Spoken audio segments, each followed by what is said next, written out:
Welcome to the show, everybody. Mark Farzy here, the Farzy Show, presented by my good friend Steven Singer of Steven Singer Jewelers for all your diamond needs.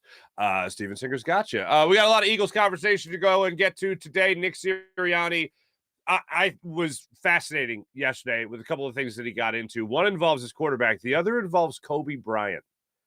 And if you haven't seen this story yet, it's pretty incredible. Speaking of basketball, Sixers held their media day. I'll give you my instant reaction to Sixers media day. And Phillies start things up. Their final road trip, their final games of the 2022 regular season. Here's what kind of sucks about that. And I'll just real quick, just to touch on this for just a second. Here are the wild card standings as of right now as we go into the final 10 games of the season. The Phillies, of course, are a game and a half up on the Brewers. They are a game and a half behind the San Diego Padres. So the Phillies are a game and a half in the playoffs right now, ahead of the Brewers. But here's what stinks. Stinks like fish, okay? Here's a fishy smell. The Phillies play the remaining games of their season, the final 10 games of their season, on the road, while the Padres and the Brewers are at home for every game left on their 2022 regular season schedule. And that kind of sucks. Now, the Brewers finish up with 2 against the Reds, 4 against Miami, and 3 against the Diamondbacks. Okay, sounds good. Meanwhile, the Padres finish things up against the Dodgers at home for 3. Then 3 at home against the White Sox. Then 3 at home against the San Francisco Giants. Well, that's cool. Meanwhile, the Phillies have to finish their season. Yes, they have a nice little 4-game series in the middle there with the Washington Nationals. But they also have to finish up on the road in Houston against the Astros. Cool. Go get them, Phillies. It all starts tonight in Chicago against the Cubs. Go get them, boys. So that's fun. But I still think this team makes the playoffs. I think we'll know really in that Washington National Series whether or not they actually pull out the final wild card spot in the National League. Yes, it would have been great for them to not finish with the bonus wild card that they just implemented this year. But beggars can't be choosers, and I just want the Phillies to be in the playoffs. Just give me some playoff baseball. No, I don't care. Do this. If you're with me. If you're with me and you just want to see the Phillies in the playoffs and you have a friend or you have someone at the office or whatever, someone on your Zoom call, if you have that and they say, they're just going to get embarrassed, say this to them. The 2007 Phillies got swept out of the playoffs by the Rockies before returning to the playoffs the following year where they won a little thing called the World Series in 2008. So please and thank you, give me playoff experience. Give me playoff experience for the young guy there, Alec Bohm. Give me a playoff experience for Gene Segura, who's waited his whole career to be in the playoffs. Give me a little playoff experience for these guys. Give that to Bryson Stott. Yes, please and thank you. Rhys Hoskins. Give him some playoff experience. Please, I beg of thee, do so. And we can all be happier people. So, Phillies, get things back underway. More under that later in the show when we get to that in our morning rush segment. I am very excited about our guest today. Our guest today is a bit of an anomaly, a bit of an enigma, I should say. Thomas Peterson. Now, Eagles Twitter knows Thomas Peterson. If you don't know who I'm referencing, I'll put up his avatar right there. I will bill him. I will lower third him. I will address him as self-made Eagles analyst. Okay? This guy's a doctor. All right? But I've been seeing him come up on Eagles Twitter for a long time now. And I'm like, who is this guy? And he'll tweet something like, hey, Nick Sirianni is a good coach. And it'll get like 400 retweets. And I'm like, who is this guy? And then he'll tweet like a film breakdown. He'll tweet stats that are just mind-blowing. And it'll get like 400. And I'm like, who is this guy? And where does he get off with this kind of pull on Eagles Twitter? And I'm like, this guy's incredible. So I've been fascinated by him. Here's his deal. He lives in Denmark. All right? Like over in Europe, right? He lives in Denmark. He just became a big Eagles fan for some reason and just started breaking down Twitter, started to follow, started his own YouTube channel as well. and he just loves football, just absolutely loves football Americano. All right. And he is breaking down the birds, and he does it like nobody else. And it's just a great presentation he does. He does a great job with it. He's a great follow on Twitter. So I highly recommend following Thomas Peterson if you're an Eagles fan, if you don't already follow him already. He's just a doctor from Denmark who loves breaking down film.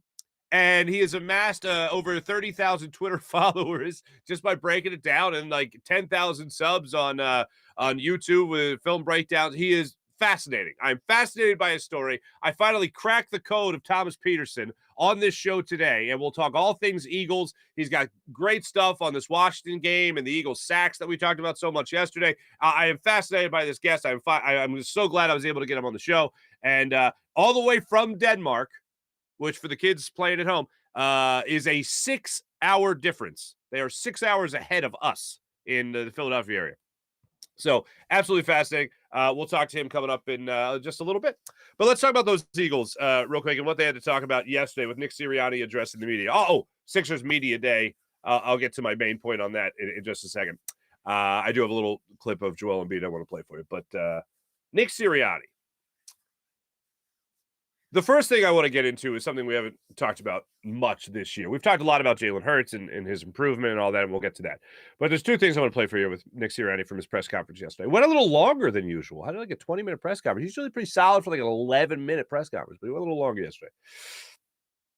I guess there's a lot of good things to talk about. So he sits down to address the media, and I think it was Tim McManus of ESPN that asked him this question. Now, Nick Sirianni has come under a lot of scrutiny for his pregame messages to his team. His speeches don't hit home with people outside that locker room, but you start talking about flowers and growing into beautiful flowers, and all of a sudden the outside world is saying, this guy's an idiot. And me, I'm out. I was out. Didn't like it. And for whatever reason, that resonated with the team. Now, I don't know if it was necessarily Nick Sirianni gave a speech about flowers and the whole team was like, yeah! Or if it was Nick Sirianni gave a speech about flowers, the whole world reacted negatively, and then the locker room was like, no, this is our coach. We got this guy's back. Yeah.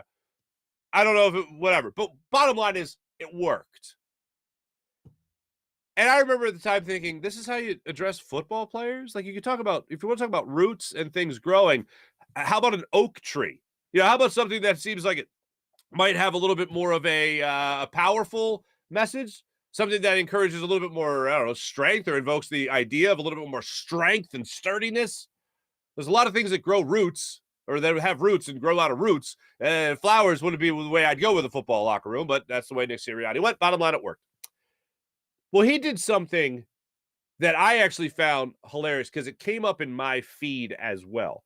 Nick Sirianni's on the bus ride Saturday to Landover, Maryland, to play the Washington Commanders. And he's watching college football on his phone. And I guess the phone version of flipping around, he's scrolling, you're going around. And this came up on my feed, and I'm sure it came up on a lot of your feeds as well. But this Kobe Bryant story about the 2008 Olympics. Kobe Bryant, already a longtime teammate of Paul Gasol, is playing against Spain, where Paul Gasol plays, obviously, during the Olympics. And Kobe Bryant tells his teammates, LeBron James and these guys, and Dwayne Wade and these guys, first play, I'm going to set a screen, and I'm going to run right through Paul Gasol's bleeping chest. Now, I'm watching this before I even knew Nick Sirianni was showing this to the team, and I remember thinking, that sounds like Kobe. Like, that sounds like Kobe Bryant. I remember stories like Larry Bird pulling teammates away who were like yucking it up with the opponent before games because it was like, hey, it's time to bleep and get serious. Like, we're about to beat their ass. And it's like, well, we're all friends, right? No. So Kobe Bryant, and one of the craziest things about this, so basically, tip-off happens. The United States gets the ball. Kobe Bryant does exactly what he says, and he throws his shoulder into Paul Gasol's chest that knocked him on his ass. And Paul Gasol gets up like almost like he expected it. Like, yep, that's about right. Like, if it was anybody else on Team USA that was doing that, Paul Gasol probably would have fought him. But the fact that it was Kobe and he understood what he was doing, he's like, look, basically his message was, you're going to face guys in the Olympics that are your friends, that may even be your teammates in the NBA. Not here. We're here for world domination, and everyone knows how much I love Pau Gasol. I'm going to put him on his ass just to let you guys know I'm out here to compete, and I'm out here to win a gold medal. Okay, message received. So I'm watching it and I'm thinking, this is a great Kobe. I'd never heard that story before. I'm like, that's a great Kobe story. And I'm like, wait a minute, hold on. When Kobe died, I remember one of the people that was most around his family was Pau Gasol. And that's one of the things that went through my brain. And it was like, that it was his brother. That was a guy he loved. That's a guy his family still loves. And still, just to send a message of competition, he's going to go over there and run him over. So what does this have to do with last Sunday's game against the Commanders? Well, Nick Sirianni explained it rather well as to why he chose to show that same video to his team. And it goes, well, the reason it ties in is obviously because of Carson Wentz. Here's Nick Sirianni, who was asked about that same video yesterday. I had a very specific story I wanted to tell on Saturday night, and I did tell that story. But on the bus ride up to Washington, I'm watching college football, and I'm kind of sorting through my phone, and that video pops up, and I'm like, man, this is like the perfect video for tonight to add to it. It was a 2-minute clip, but it was a perfect video to add to the story that I was telling there, and it did fit pretty well, right? Of like, Pau Gasol's my brother, Pau Gasol's my teammate, Pau Gasol, I love him, but I'm running through that guy's chest, right? And it was a cool video. And I think that, it fit really well this weekend to say that we're the ultimate competitors. And shoot, you don't just get a guy to be an ultimate competitor. The prerequisite of getting on this football team was to be an ultimate competitor. And so those guys have it in them, and I was just reminding them of it. And then someone made it clear to me that the score ended up 24-8.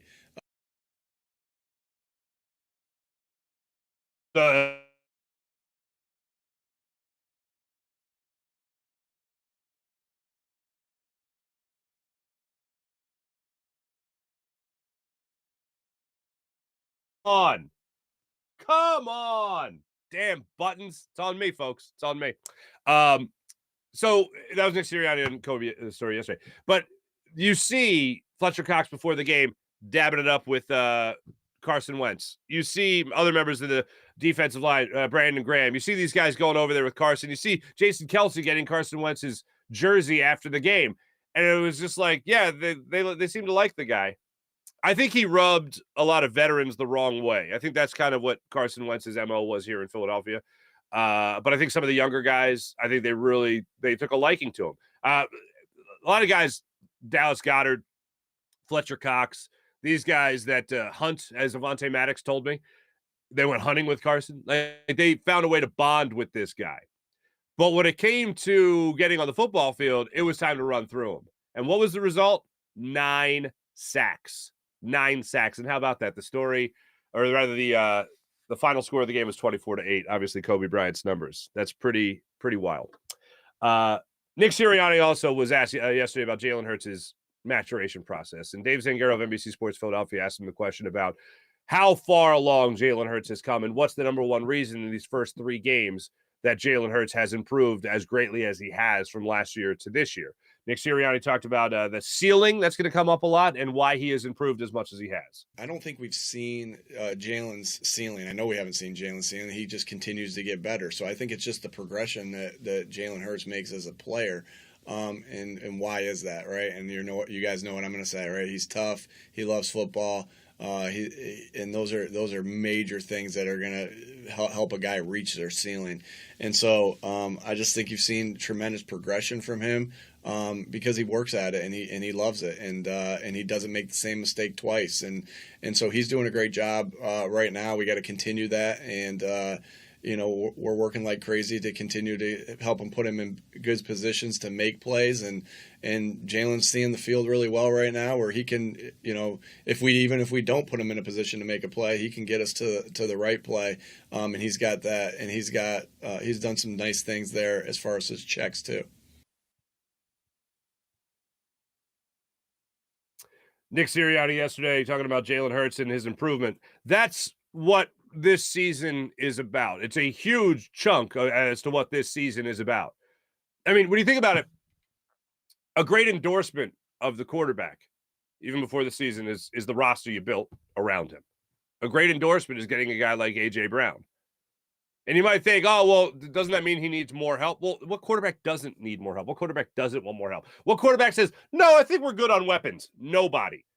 So this season was a huge bet on Jalen Hurts. All right, we're going to get these pieces. We're going to spend this money.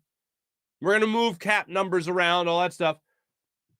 And we're going to base it on the idea that Jalen Hurts is going to improve enough to the point where he'll be able to use and abuse the weapons we have put around him.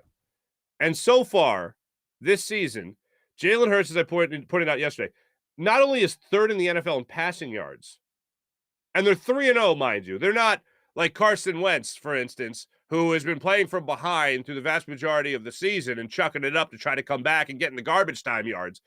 Jalen Hurts is winning, and Jalen Hurts is doing this in basically the second quarter of every game this season. That's what's really incredible to me, is that he's racking all these yards up in one quarter. Like, that's what's happening. But he has improved so greatly that he is exploiting. He is using everything around him, and he's using it to perfection. I saw somebody put out a stat yesterday about Jalen Hurts. He never had to throw to a tightly covered wide receiver. Like, barely had to do that in his, 33 throws on Sunday. I don't care.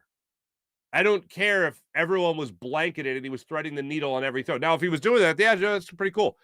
But the fact that those weren't tight window throws, as they were termed, I don't care. Because what I care about is Jalen Hurts hitting guys in stride on a slant or a crossing route or an in route, whatever it might be. I want to see him throw that deep ball, and I want to see him throw crisp passes on checkdowns, on slants, on anything close to the line of scrimmage. And he was doing that throughout the game on Sunday. He was doing it throughout the game against the Vikings as well. He wasn't able to do it as much against the Lions because he was running for his life, as we pointed out many times. But I've seen the maturation. I've seen the improvement from Jalen Hurts. And this Eagles organization bet on Jalen Hurts this offseason to improve. And boy, did he. The one thing I still really want to see is when he has time in the pocket, constantly surveying the field and going through progression. I've noticed it more this year, but I haven't had much of an opportunity to really see him do that on a consistent basis. That's the one critique I'll have of Jalen Hurts. And it's not even a critique of him. It's still taking what the defense is giving him, and he has certainly done that throughout the first 3 games of this season. And in doing that, he has made the front office look good with their acquisitions, and he's made the front office look smart, and his coaching staff look smart by still having faith in him and not going out and getting somebody else to come in and run this offense. Because he's getting a huge opportunity here to prove that he can be the franchise quarterback. And I heard Seth Joyner say this on the Jacob Media YouTube channel in the postgame show. The Washington Commanders have a quarterback problem with Carson Wentz. A lot of the things that we yelled and screamed about Carson Wentz here in Philadelphia with holding the ball too long, whatever, that's happening in Washington right now. And I don't think, and we get into this a little bit with Thomas Peterson coming up in a second, I don't think it's necessarily just Carson Wentz. I think if you're getting hit as many times as he's getting hit, you're getting sacked as many times as he's been sacked, 14 sacks in 2 weeks, that's no bueno. That's not good. That's not just about the quarterback. That's about the offensive line as well. And we talked a lot about that with Carson Wentz when he was here in Philadelphia about, these guys, the offensive line isn't holding up here. The whole offensive line isn't getting the job done for him. And that's true in a lot of cases. There was the MVP-ish season through 13 games, he was the MVP of the league. Through 13 weeks, he was the MVP of the league, and then he got hurt, and the Eagles won the Super Bowl. Then in the following year, just a crazy year. All in all, a crazy year. Year after that, somehow magically, he rallied this team through the last 4 games of the season into the playoffs and was almost more impressive during that stretch because he had nobody around him to help him. And that was the thought process. And then he got injured in the playoff game, obviously, against the Seattle Seahawks. And Jadeveon Clowney, a little bit of a bad hit on him. That wasn't called. But that was the type of game, or rather, that was the type of season, the end of that season, made you go, wow, maybe you still have something here in Carson Wentz. Following year, of course, proved not to be the case. But it's bigger than just the Carson Wentz problem in D.C. It's much bigger than that.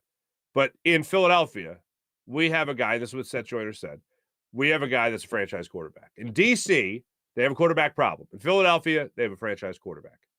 And that's how Jalen Hurts is playing right now. And he's playing his way already in the early goings of this season into the MVP conversation. That's not an opinion right now. That's a fact. You hear it on the national outlets, even mentioning Jalen Hurts. Hey, so can we have him in the MVP conversation? Well, guess what? Asking that question kind of puts him in the MVP conversation. He's not only third in the league right now in passing yards, as I've pointed out. He is also number 1 in the NFL in yards per attempt. But Jalen Hurts can't throw the deep ball. That conversation is over. I tried my best over the summer to dispel that, to get rid of it through the offseason, and Jalen Hurts' arm is fine. Well, now he's not. Now he's proving that it's not just fine. Oh, it's pretty damn good. And yes, when you have wide receivers like Devontae Smith and A.J. Brown and guys that will go up and get that football, well, yeah, that helps. But the ball's also got to get there. And he's doing a great job of putting it up there. He's also doing a great job of knowing when to trust his teammate and when not to trust his teammate.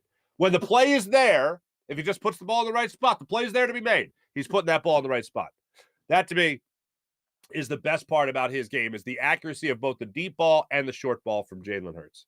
That's the best part as far as I'm concerned about what I have seen versus last year to this year. And I'm enjoying every second of that.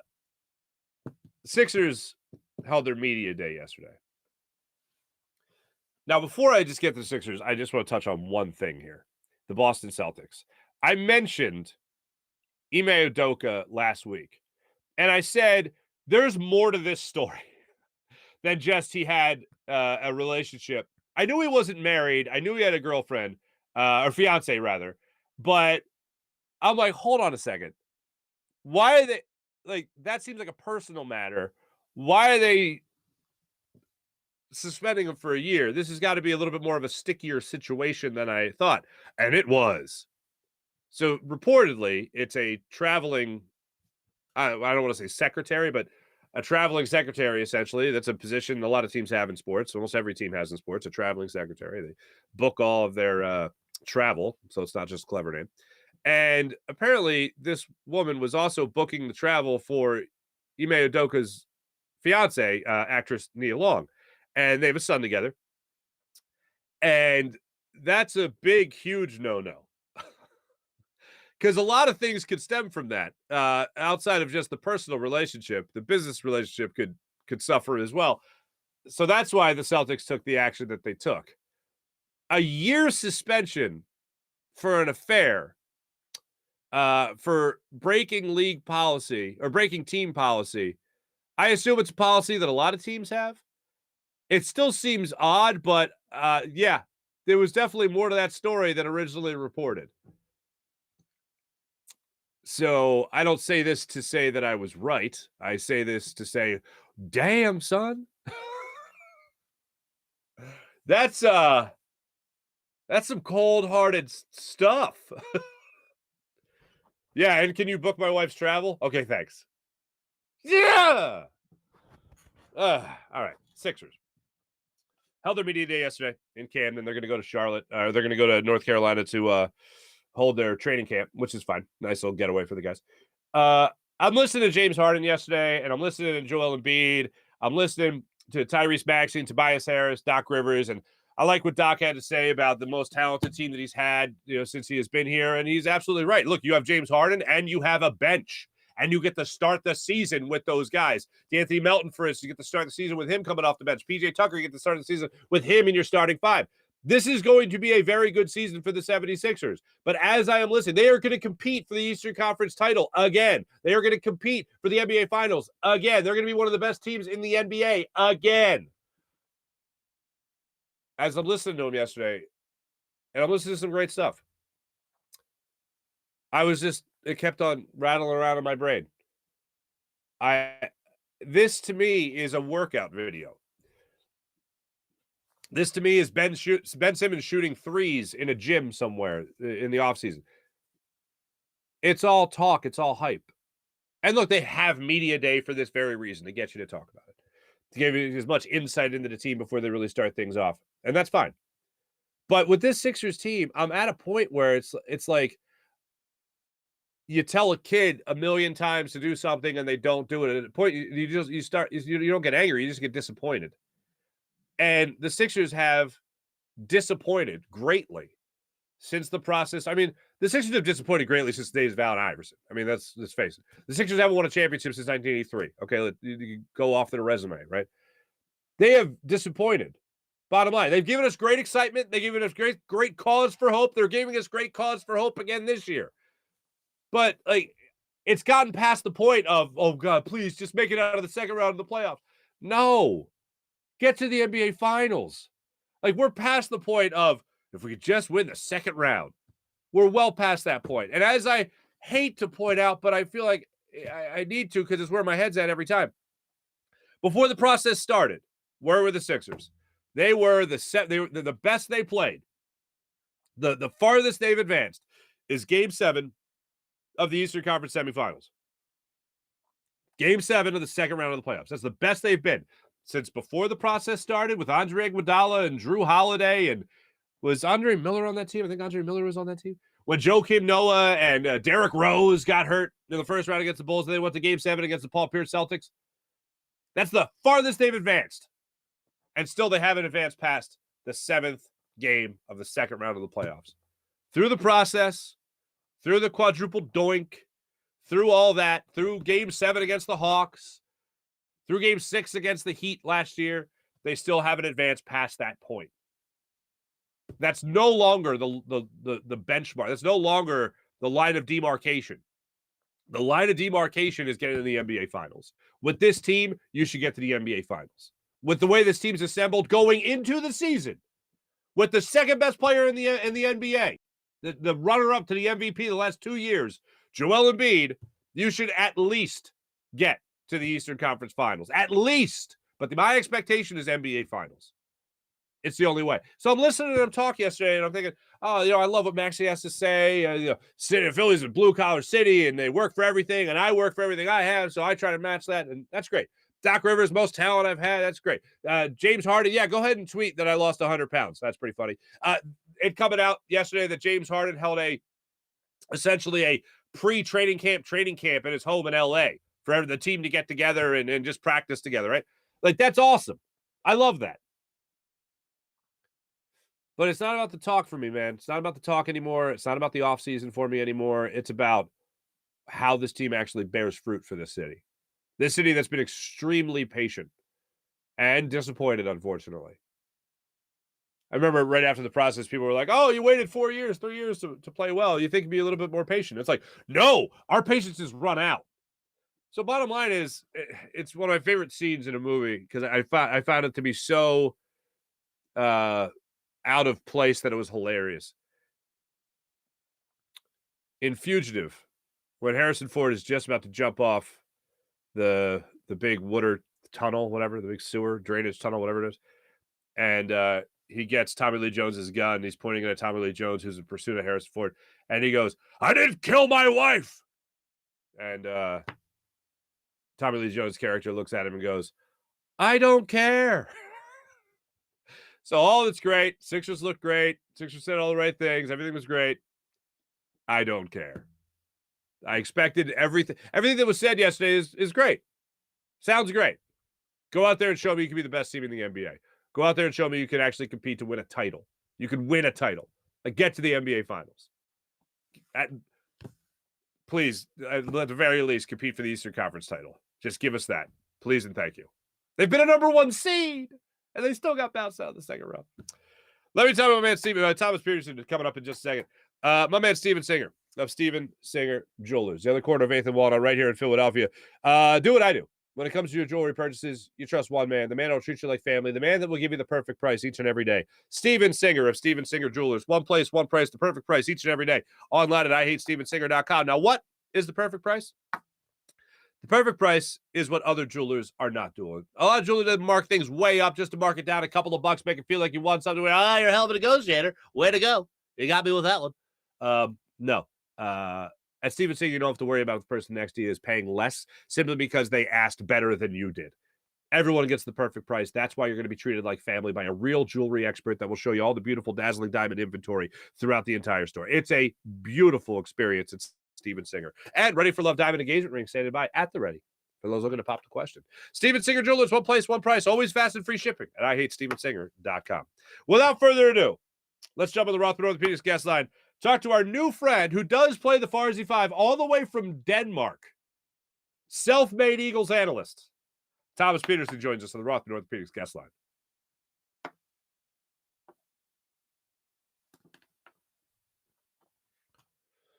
Right now on the Rothman Orthopedics guest line. Chances are you're following him already on his social media because the guy covers the Eagles like no other. Always interesting facts, always interesting stats, always great storylines as well. Thomas Peterson joining us all the way from Denmark. Now, I had heard tales about you, Thomas, that you were off somewhere in Europe, just gallivanting around. But it turns out you're from Denmark. You're from over there, and you just happen to love. Yeah, you just happen to love the Eagles.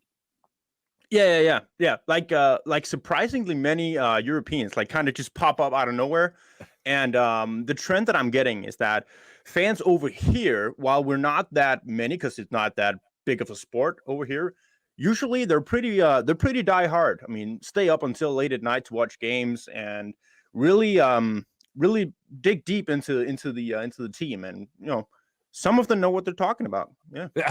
I'm sure they do. Being from over here. Yeah. Right. I was in Amsterdam, I don't know, it feels like 1,000 years ago. It's like 15. And I had a chance to go to an Amsterdam Admirals NFL Europe game. And my buddy and I ended up blowing it off. And literally, like maybe a week later, the league collapsed and it was no more. So we're like, we missed our opportunity. But yeah, man, other than that, yes, there are some diehard football fans over there, American football fans, I must say. Now, this is why I had to talk to you today. No, by the way, for people that are curious, because I know people are always interested in the time difference, it's 6. You guys are 6 hours ahead of us. So it's 4 o'clock the time we tape this. It's 10 o'clock where you are, just to do that fun math. Speaking of math and numbers, Thomas, check this out. This is a tweet from you that I just laughed out. I laughed out. I laughed out loud over it because it's like this is what they are on pace for. And in baseball, you always see if a guy hits 3 home runs on opening day, he's on pace for 1 billion home runs, whatever. Well, you did this for the Eagles. Smitty, 85 catches, 1,400 yards. A.J. Brown, 113 catches, 1,700 plus yards. Goddard, 952 yards. Like, and then you just top it off with, that's insane. And it is insane, but when you think about it, it's a dream scenario. Yeah, and it's very unlikely considering the hot start they've been up to this season. I mean, it's going to cool down. There's going to be some ugly games, but really this is what we talked about throughout the offseason. Can they distribute the ball to these playmakers that they've now collected on offense? And so I just thought it was fun to see that right now it's pretty evenly distributed. And in a way where it's just inflated. I mean, if there's something we know about right now, it's inflation. Jalen Hurts is just, and Sirianni and Steichen, I guess you can take those guys in as well. They're just creating a passing offense right now after having such a run-heavy offensive approach at the end of last season that we're now seeing these offensive weapons in the pass game put up monstrous numbers and so evenly distributed. And I just thought it's a fun projection to make because it kind of solidifies how extremely well the offense have been throughout the start of the season here. Understood. So is it just that easy to go, well, if this, then that? For instance, Jalen Hurts, if he worked his butt off in the offseason, is it just bearing fruit right now? Is it really that simple to say, okay, they've added pieces, they've added talent, and he has worked extremely hard in the offseason. This is why they are having the amount of success that they're having now. Yeah, I mean, I think it plays a big part into it. And adding A.J. Brown, I think, is invaluable in terms of how this offense have changed. I mean, just looking at yesterday, the second half kind of slow, and then they hit a slant for A.J. Brown. He just goes for 20 yards and moves the chains, and it kind of just changes the momentum of the game. Big throw downfield. He makes a nice contested catch. Smitty as well does that. But I mean, from week one, the whole takeover of the offense that A.J. Brown really presented, and that the connection with Hurts was there immediately, I think that moved the bar for the offense so much. And I mean, looking at just projecting from around the league, we saw with Aaron Rodgers and the Packers, we saw those guys when he's missing Devontae Adams, when Tom Brady is missing Julio Jones and Chris Godwin, and Mike Evans being suspended, it was not pretty for those guys as well. So when you're adding that big playmakers around a quarterback, naturally he's going to take a jump up. But I don't think we can't discredit Jalen Hurts for the steps that he's taken already here to start the season into why they're having the offensive success that they're having. And really, like we saw week 1, a lot of running from Jalen Hurts and a lot of scrambling out of situations. And it was really like, we've seen the same thing like last year. It's just this trigger button that he kind of has in his head. And things are breaking down in the pocket, and he just moves around. And then we see the Vikings game tore them apart systematically.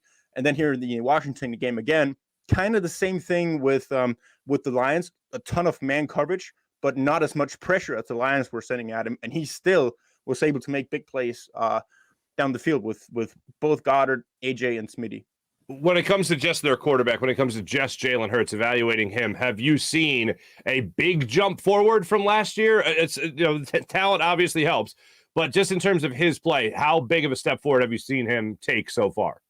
I think it's a considerable and very very obvious step forward that he's taken. And I think what is one thing is the ball placement, and we can get into all the throwing mechanics and all of this. That becomes very nerdy. But really the big difference for me when I watch him is that he makes decisions quickly. And when he sees something, he believes in it and he pulls the trigger immediately. And that really, sometimes it's easy passes and easy checkdowns, or like, you have a slant curl combination. You see one guy, you see the flat defender moving with the curl, and you just hit the flat immediately. And it's an easy read, and it's not a read where you go, oh, that's development. But that 1 second or half a second of faster processing of what the defense is doing allows the offensive players to get the ball quickly and kind of move to get some more yards on the same play where you would have taken a little bit longer last season. And that just moves the chains and it keeps drives going.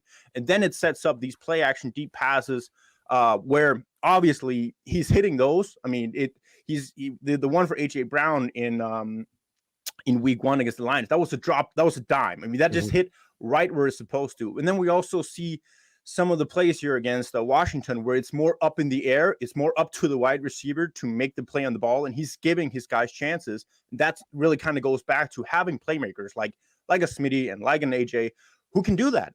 They'll go up there and they'll get those balls. So I think for it's processing, it's ball placement, and it's confidence in the guys around him that really has elevated his game, because it's not perfect. I mean, it's by no means it's flawless. And I think that's kind of the scary part after these 3 games. When you go back and you watch the game, you say, okay, this is not 100% ideal, but it's working and they're dominating while they're doing it.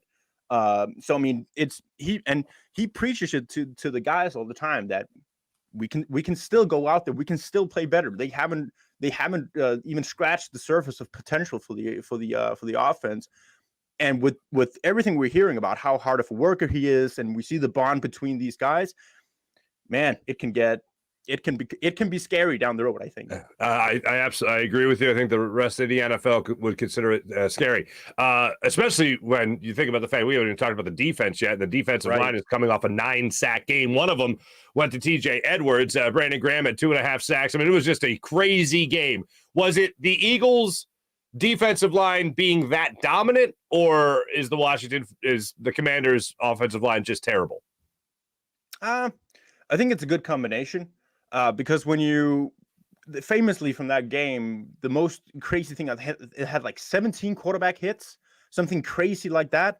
Then naturally the 9 sacks going there as well, but they did it with 4-man pressures. So it wasn't really anything. It wasn't anything exotic.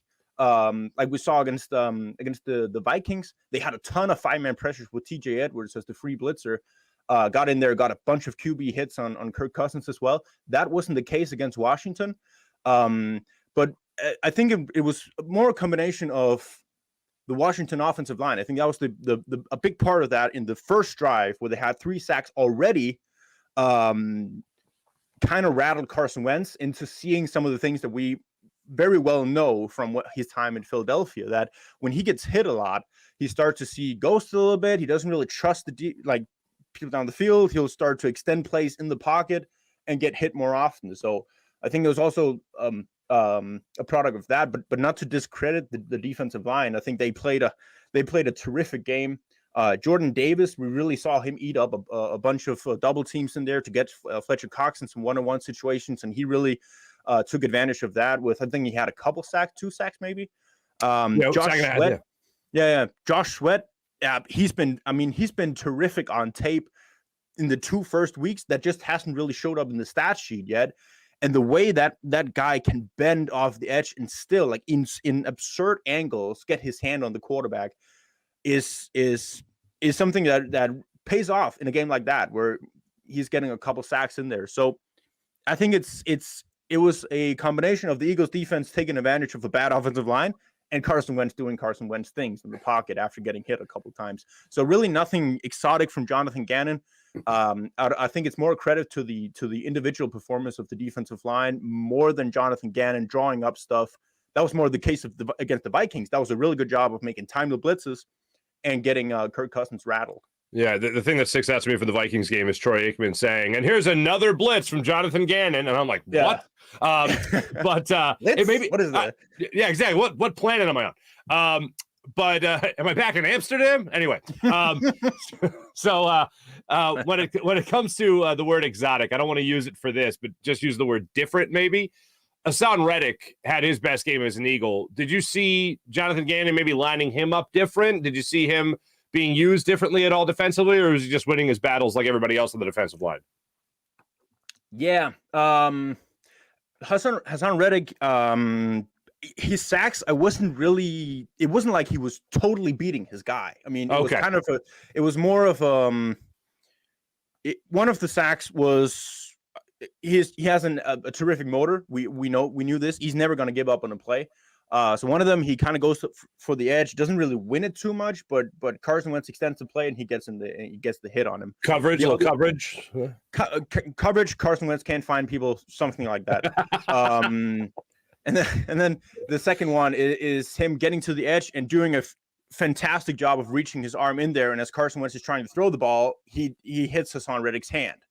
So it's not where he kind of like dominates a play and gets like pulled off a massive move and then kind of hits a guy like we saw against he did 2 times against Jalen Hurts, where he got some bang-in hits in there.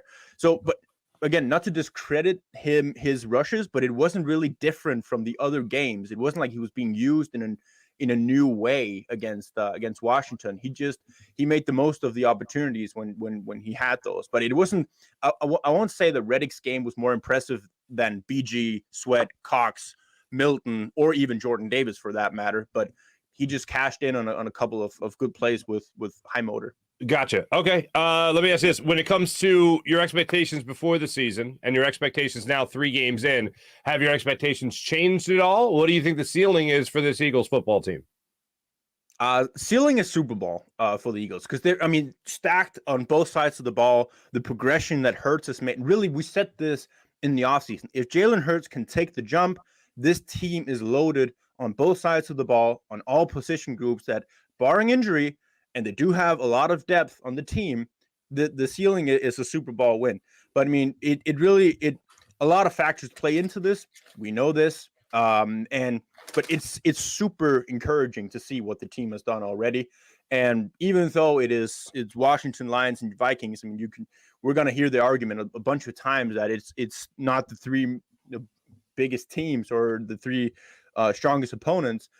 I just think we see the team playing defenses that are doing kind of the same things that the Buccaneers were doing in the wild card game last year, and they're shredding those defenses. They're shredding soft zone. They're shredding man coverage. So really, offensively, I think there's no defense that can't be beat, and I think the Eagles defense have enough talent there that if they can keep up the same, if they can scheme up like they did against the Vikings, and they can make individual plays like they did against Washington, they can win any football game. And if you can win any football game, you're a Super Bowl contender. I'm with you 100% there. Thomas, before I let you move on, I don't believe we've ever done this internationally before, but would you like to take the Farzy 5 fun questions we'd like to ask our first-time guests? Yeah, sure, we can do that. All right, let's go. All right, here we go. We're going to bring in the band. Hey, guys, you want to make it happen? Come on, let's party. Guys. They just don't want to party today. They're just lazy. Thank you. All right. Other than breaking down the Eagles, what is your best job? My best job, I'm a doctor, but I think my best job may be mountain biking. Mountain biking. Okay. All right. There you go. Go-to fast food place. Do you have a go-to fast food place in Denmark? I do. It's called We Do Burgers. And do they? How are the burgers? Oh, they're good. Yeah, they Okay. do. They do burgers. Yeah, actually they don't do anything else. It's a very simple menu. You don't have to choose anything. Oh, my guys, it must be a dream first date place. Yeah. That's great. So it's not just a clever name. They do, in fact, do burgers. That'd be Yeah, great. you just call them and say 2. They know exactly what you're talking about.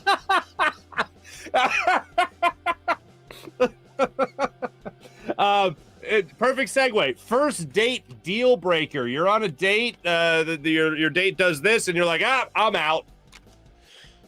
Cowboys fan. So we don't really have that too much here, but I think that would be kind of a deal breaker. That's the thing. I mean, my girlfriend didn't know anything about football, so it was naturally I could kind of grow her into being an Eagles fan. And, there you go. And she's just as pessimistic about the Eagles every season as I am. So. Wow, so you guys are from the neighborhood, as far as I'm concerned. That's great. Favorite city to travel to? Philadelphia. Oh, look, see you. Really? It's easier than like London or something like that. Oh yeah, much easier. I mean, people who've been to London know how chaotic it is going to London. You can go to Philly, you can enjoy the culture there without getting absolutely blown away by massive high prices and other tourists. But have you been to Paris? Have you made your way to Paris? No, that is on the go-to list. Yeah. I'll tell you, I was just there a couple months ago. It was like going over your rich friend's house. It was like they just had to show you everything they had, and you're like, I just want to go to We Have Burgers or We Do Burgers. Right. That's it. The thing I heard about Paris though, because we were actually planning this, a couple of friends told me that it's hard to find croissants in Paris. Really? You can't find the old croissant? In the land of croissant? Where are the croissants?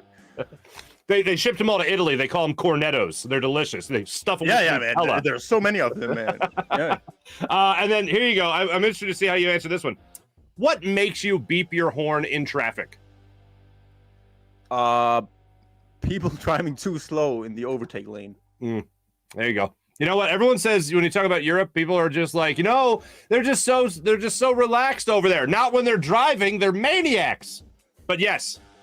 The people that are too slow, that would get me as well. Thank you for taking the Farzy 5. Much appreciated there, Thomas Peterson. Guys, we can cut it right there. Thank you. Go back to smoking your cigarettes, lazy bastards. Anyway, Thomas, I really enjoyed this conversation, my friend. I really do appreciate it. Guys, if you're not following Thomas, make sure you're doing that on social media, especially on Twitter. He is a great Eagles fan follow. So follow Thomas R. Peterson right there. Thomas, thank you so much. Great catching up with you, man. Great having a conversation. We appreciate you talking birds. My pleasure, Mark. All right, Thomas Peterson joining us on the Rothman Orthopedics guest line. How about that guy, huh? I really feel like we're on to something with Thomas Peterson. Like that guy. I'll show you one more time. I know I just showed it in the interview, but just so you go. Make sure you guys follow him on social media. He is a great Eagles follow. The guy's a doctor. All right. Like he studied in school. Me, not so much. Well, I did study. I was a good kid, bad student. Put it that way. Anyway. But yeah, really enjoyed talking. And he had me rolling. What was the place called? Burgers? We Do Burgers. You just call him up and say, I'll take 2. Like that. If only the world was so simple. Can I get cheese on that? No, we just do burgers. This isn't a cheese shop. Like, I thought that was hilarious. And yeah, I think that is the best way to sum up Paris for anyone looking to go to Paris. I liked it. I'd go again. Because I didn't go to the Louvre. Like I went to the Louvre and they're like, oh, it's sold out. And I'm like, how do you sell out the Louvre? But okay. Yeah. It was like going over your rich friend's house. It was like if you had a really rich friend and they had to show you everything they had and you're like, I don't care. I just want a waffle. Like, you know what I mean? Like that, like that's France. It's like, hey, can I get a cup of coffee? Well, how about this? And then it would be like a steak with your coffee. I'm like, I don't need a steak. I just want a coffee. My one big knock on the Paris. First off, the Parisians were great. Everyone told me they were going to be jerks. They were great, but the one thing was I couldn't just get a coffee somewhere. Like in all seriousness, and I feel like London really has the coffee scene nailed down well. Like you pop in to get a coffee, you leave. Italy is, I think, the best in the world when it comes to so many things, but specifically coffee, because you could like every 10 feet there's a cafe. Every 10 feet, and you just walk into the espresso, and then boom, espresso, and you leave. You're on your way having a gelato. Like it's great. It like I think Americans were just so used to get coffee at the ready. That's why I think we adapt well to London, and the language is the most obvious thing. And then the other thing is Italy. Italy with their coffee culture is a home freaking run. I will say they're the brand of coffee they sell is a little bit different than ours. Little different. If you like cappuccinos, that's where you got to go. If you like an Americano, order. If you like American coffee, just go with the Americano. It's your closest thing.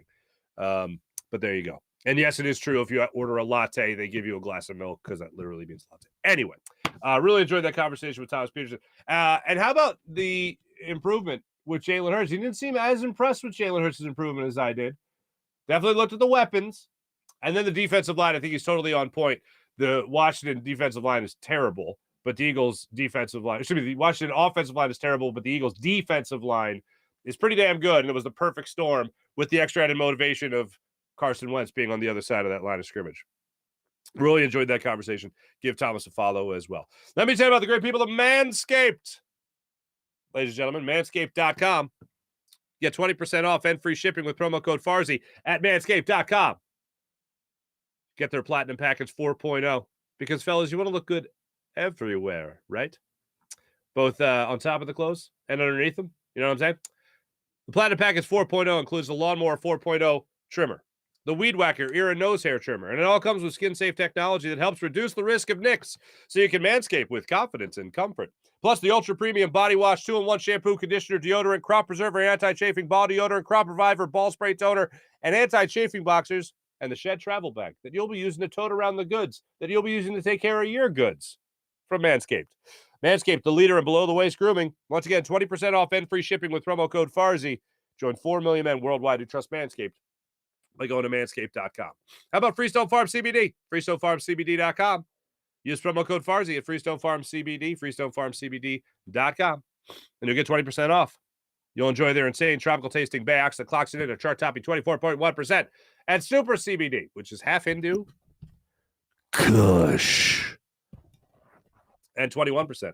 Genetics of these guys are off the charts. There's absolutely nothing synthetic from farm to jar, by the way. They do all their premium hemp flower. They grow all their premium hemp flower in the Garden State, so there's nothing synthetic from farm to jar. And after harvest, they carefully preserve all of the plant compounds with a perfect 3-month cure. Get 20% off at FreestoneFarmCBD.com when you use promo code Farzy. That's 20% off when you use promo code Farzy at FreestoneFarmCBD.com. Looking to get in all the take two. Looking to get in on all the action that Mojo has to offer? Imagine some of these players as stocks. Mojo does just that. The app currently offers NFL players over 300 skilled positions at quarterback, running backs, wide receivers, tight ends, and whatnot. And you guys can take advantage of all they have to offer at Mojo. Treat players like stocks. Buy low, sell high. Guys like Jalen Hurts, for instance, they're skyrocketing. Jalen Hurts continues to be on the rise. He's up almost $10 from last week, currently trading at about $46.50 a share. Mojo has each athlete's share price rather, that rises and falls in real time on the field, off the field performance, news, anything that could affect how they're going to play. It rises and falls with all of it. Prices move all year long, so there's no off season. And Mojo's published guaranteed payout formula is based on objective stats, so you always know exactly what the stock is worth. Think a rookie is underrated? Think they're about to do some big things? Buy now at Mojo. Mojo.com, also the Mojo app. Mojo is available in New Jersey on iOS, and just by downloading the app, you can have the chance to win up to $10,000 in free shares of player stock. So make sure you take advantage. Must be 21 or older, physically located in New Jersey to trade on Mojo. Gambling problem? Call 1-800-GAMBLER. Also check out Mojo.com, and maybe maybe later this week, we're going to have our first Farzy in the field in a while. Brought to you by the good people of Mojo. So we'll check that out. Also, let me tell you about PHL Sports Station, Philadelphia Sports Station, enhancing your Philadelphia sports fan experience across all social media and blogs. That's phlsportsnation.com. Real quick, I mentioned I was going to get to this. I didn't get to it yet. I'll get to it now. Before I get into our chat check, I said I was going to play this cut for you for Joel Embiid. Here's Joel Embiid yesterday on the expectations for this season and what the Sixers need from him in order to be successful. I believe we got the right pieces. Obviously adding PJ, DeAnthony is going to be a big help, and I plan on, getting back to the level I was, probably before I had all that offensive load. I'm just excited to just go out there and compete. Whatever happens, happens. But our goal is to just go out there and compete together and, try to win games, whatever it takes, defensively and offensively. All I heard there was whatever it takes. That's all I heard. I'm sure the question was something along, I didn't hear the question, but something was along the lines of MVP. And I'm hoping that it was the first time in a while where he said, I don't care about it. Let's just go out there and do whatever the hell it damn takes to take a championship home to Philadelphia. Take the Larry O'Brien trophy home to Philadelphia. Let's hope that that's what he was referring to. But in all seriousness, yeah, whatever it takes, yeah. Joel Embiid, I'm on board with that. All right, now it's time for our chat check, ladies and gentlemen. Let's talk to all you wonderful people. See what's going on. Kevin, what's going on? April, hello. April, oh, it's very kind. April, Farzy show hits 3,000, just shows up whenever he wants. We were again a little late today. My apologies. It's like we just hit a bigger audience if we wait those 10 minutes. It's crazy. But yes, we did recently have 3,000 follows just on or subscribers on YouTube alone. So yes, we appreciate that. Thank you very much to everyone that has clicked, liked, subscribed to the Farzy show. Much appreciated. Mally, what's going on? Wait, whoa. Mally says, April, ever since Emo Mark made his appearance, it has never been the same. I wear one gray shirt every so often. Okay, maybe once a week. There you go. Mally says, Thomas is a great follow. He is a great follow. April, so we were already heading up that way to see the family for a wedding. Looks like we are coming a day early. Thanks, Ian. Huh? April, you going to be in Philly? Oh, geez, the hurricane. Yes, of course. Ian. God, I have such a Family Guy brain. I'm sorry, guys. That just saying the name Ian made me think of the movie High Fidelity. What? Ian guy. Anyway. April coming to Philly. April. Boop, boop, boop. Hey, Mullet. Good morning. April, New Jersey and Pennsylvania have a wedding to go to on the 8th. Well, all right, April. Party. Have a party. PJ, everyone having fun. You'll be okay up here away from the, that hurricane, that pesky hurricane. Everyone welcoming April back to the area. A lot of bad weather all over the place. Sean Gillespie, good morning. April pointing out the Giants lost last night. Ooh. Eagles and Dolphins are the only undefeated teams in the NFL. I feel like this is the earliest in a while that there's only been 2 undefeated teams. Like, I feel like there's at least like 6 or 7 teams undefeated after week 3. And then week 4, it's like, oh, who's going to go down? But no, it's 2 teams. It's the Dolphins and the Eagles, the only undefeated teams in the NFL. Not too shabby.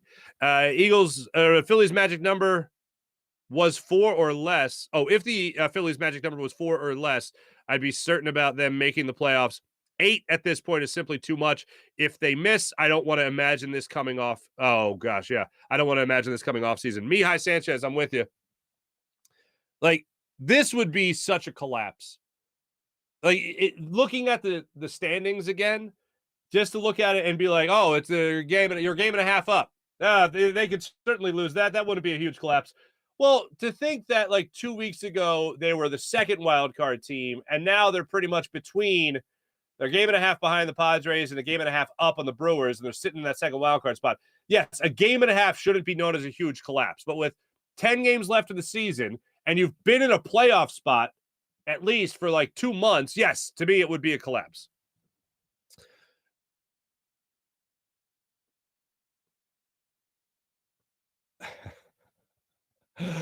Mally, Mark talking like he has no clue who Nia Long is. Oh, I know who Nia Long. Big fan of Nia Long. Sean Gillespie, Nia Long, hello, nurse. I forgot he was married to her. No, not married, fiance. Long time dating. April, put some respect on her name. Nia Long is gorgeous. That man is a schmuck. Well, the guy got a year's suspension, so I think the Celtics are like, Nia Long, bro. Nia Long. Really? Really? Nia Long? Get out of here for a year. So I think everyone is on board with the idea that, yes, it's Nia Long. At this point, the Celtics should just put it all out there because the rumors are so much worse than anything that they could tell us. Yeah, PJ, you're not wrong. That's why people, when the story comes out, man, it's best people hear it from you. Random Anton, what's going on? Sixers need to show me the money. Very nice. Random Anton, it wasn't me. It was the one-armed man. Jeff, don't forget about the good old Spencer Hawes. Spencer Hawes and the Sixers 8 seed getting to game 7 versus the Celtics. This year, huge hopes and dreams for the Sixers, but I can't stop thinking about potential injury. Jeff, I am of the school that I cannot think about injury. It's just a part of this. It's part of sports. It's bound to happen with somebody. You hope it's not serious with whoever it is. And you obviously hope that you always have your star players looking to carry the team. But man, Spencer Hawes, Washington. Bob Cooney would always tell me that Spencer Hawes was a big beer guy. Loved beer. Like, not like getting hammered, but like finding the place that's supposed to have the good beer or going to a brewery or like big beer guy. I always liked Spencer Hawes. He was what he was. Random Anton, Skip Bayless was actually right about Carson Wentz. Yeah. You know who else was right about Carson Wentz? Me. I was right about Carson Wentz. I didn't even want the Eagles to draft him. And they did. And then they won a Super Bowl 2 years later. So maybe I was wrong. But I didn't think he would work out long-term here in Philadelphia. But no, because he still wasn't good enough. But also the off-the-field drama didn't help the cause as well. Sean Gillespie, Thomas Peterson has good values. Never date a Cowboys fan unless it's Rihanna. If you get the chance to date Rihanna, then I mean, you got to. Hope the media doesn't start comparing the Eagles team to the 2021 Arizona Cardinals team that started off 7-0 and then 10-2, only to lose in the first round of the playoffs to the Rams. Yeah, let's hope that's not happening. Random Anton, I heard there's a lot of dog crap in Paris. I didn't see a lot of dog crap, but I saw a lot of rats. I'm not kidding you. We walked to Notre Dame. We walked over there to the big church and stuff, and there was like this chirping sound. It was like 11 o'clock at night. My wife and I are walking down that river there, the Seine River, I believe, and we're walking down the river, and we got to the Notre Dame, and we hear like this chirping. We're like, what the hell? And I see something scurry across the ground, and I was like, was that a cat? There's some big ass rats. Was that nutria? Like, there's some big ass rats. And sure enough, I peer into the bushes where the sound was coming from. I didn't approach it. I just kind of like looked, and you could see all of them like little moving around and stuff. It was nuts. And I'm like, nobody tells you about the rats. They're all like, Parisians are jerks. And they're fine. But nobody tells you about the rats. They're all over the place. It was insane. But no, I did not see a lot of dog poop.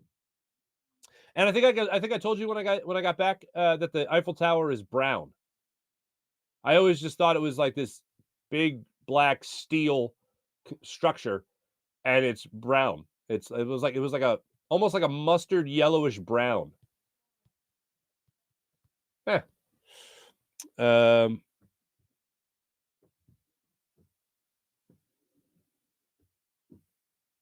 Wait. Arm Zebra 80. Welcome to the chat. I'm okay with Western Conference. What was that? Wait, WC3? But they are just making it stressful to go. Oh, wild card 3. Jeez, I'm sorry. I was thinking of. I'm like, wait, Western, that doesn't make any sense. I'm okay with the wild card 3, but they are just making it so stressful to clinch. Arm Zebra 80, I am with you. That it should be easier, but it's not, unfortunately. That's it. Thank you guys in the chat. You guys are awesome as per usual. Appreciate you guys. Let's get to the morning rush brought to you by Sky Motorcars, SkyMotorcars.com. Yes, absolutely. The New York Giants lost last night to the Dallas Cowboys. The Cowboys are now 2-1 and 2-0 with Cooper Rush as their quarterback. Cowboys took care of business against the Giants last night, 23-16. I was going up against Saquon Barkley last night in fantasy. He came up 3 points shy of what the other guy needed, so I won. Yeah. Anyway, Cowboys are now 20. They won 23-16. Cowboys 2-1. Giants 2-1. Eagles and Miami Dolphins, only undefeated teams in the NFL. Tonight in Chicago, the Philadelphia Phillies sent Zach Wheeler to the bump against Marcus Stroman Rolls. Wheeler 11-7 on the season with a 2.98 ERA. Stroman 3.80 ERA with a 4-7 record for the Cubbies this year. That game gets underway at 7:40 tonight. Phillies start the final 10 games of their season all on the road. 3-game series in Chicago, 4-game series in Washington, 3-game series in Houston. Zach Wheeler, let's go, baby. Maybe it'll be the law firm of Wheeler and Syndergaard tonight, but whatever it is, let's hope they do as well as they did the first time around. Thanks for watching. Thanks for listening to the Farzy Show, presented by my friend Steven Singer of Steven Singer Jewelers. My thanks to Thomas Peterson. My thanks to Jim Hyden, who did a wonderful job of producing the program. This is a Buzz Sports Entertainment production. Have a great rest of your day, everybody. Be back with you guys tomorrow. Take it easy.